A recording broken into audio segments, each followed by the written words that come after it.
آج کے لیکچر میں ہم حضرت ادریس علیہ السلام کے بارے میں پڑھیں گے اور حضرت نوح علیہ السلام کے بارے میں پڑھیں گے، اور وہی سوال زیادہ سے زیادہ پڑھیں گے جو کمیشن کے انٹرویو میں پوچھے جاتے ہیں یا کمیشن کے MCQs ٹیسٹ میں آتے ہیں یا NTS وغیرہ کے ٹیسٹ میں یوزلی آتے ہیں۔ تو ہم اسٹارٹ لیتے ہیں حضرت ادریس علیہ السلام سے۔ حضرت ادریس علیہ السلام جو ہیں وہ بابل میں پیدا ہوئے تھے۔ بابل جو ہے وہ عراق کا پرانا نام ہے۔ سب سے پہلے قلم کا استعمال جو ہے وہ حضرت ادریس علیہ السلام نے شروع کیا تھا۔ حضرت ادریس علیہ السلام کا جو پیشہ تھا وہ بڑھئی کا تھا، اور جب حضور پاک صلی اللہ علیہ وسلم معراج پہ گئے تھے تو حضرت ادریس علیہ السلام سے وہ چوتھے آسمان پہ ملے تھے۔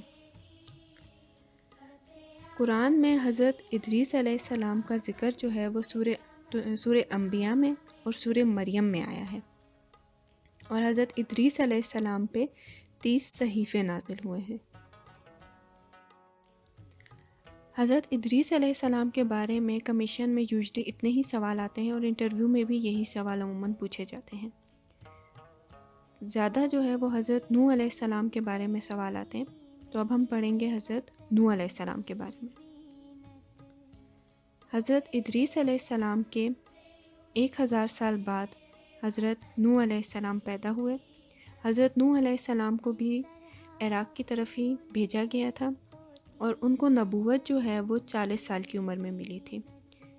حضرت نوح علیہ السلام نے 950 سال تک جو ہے وہ تبلیغ کی تھی۔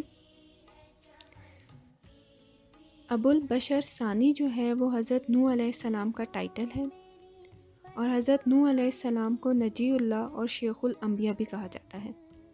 حضرت نوح علیہ السلام کی جو قوم تھی وہ 5 بتوں کو پوجتی تھی، اور حضرت نوح علیہ السلام کا ذکر جو ہے وہ قرآن مجید میں 43 مرتبہ آیا ہے۔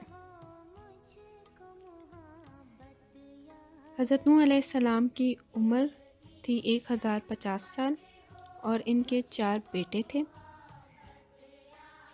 حضرت نوح علیہ السلام کی قوم پہ سیلاب کا عذاب آیا تھا، جسے طوفان نوح بھی کہا جاتا ہے، اور اس کی جو ڈیوریشن تھی وہ 6 مہینے تھی۔ 6 مہینے تک لگاتار یہ طوفان ان کی قوم پہ رہا تھا۔ نوح علیہ السلام کی جو کشتی تھی اس کا جو ایریا تھا وہ 400x100 یارڈز تھا، اور زمین کی تلاش کے لیے حضرت نوح علیہ السلام نے کبوتر کو بھیجا تھا۔ حضرت نوح علیہ السلام کی کشتی جو ہے جس مقام پہ رکی تھی اسے ہم جودی مونٹین کہتے ہیں، جو ترکی میں ہے۔ طوفان نوح کے بعد جو شہر آباد ہوا تھا اس کا نام تھا خسران۔ حضرت نوح علیہ السلام کے ساتھ کشتی میں تقریباً 80 لوگ تھے، اور حضرت نوح علیہ السلام کی کشتی کے 3 حصے تھے، جس میں جو سب سے اوپر کا حصہ تھا، ٹاپ کا فرسٹ فلور، اس میں جو ہے پرندے تھے۔ جو سیکنڈ مڈل کا حصہ تھا کشتی کا اس میں جو ہے انسان تھے، اور جو سب سے نیچے گراؤنڈ فلور تھا اس میں جو ہے 3rd اسٹیپ جو تھا اس میں جو ہے جانور تھے۔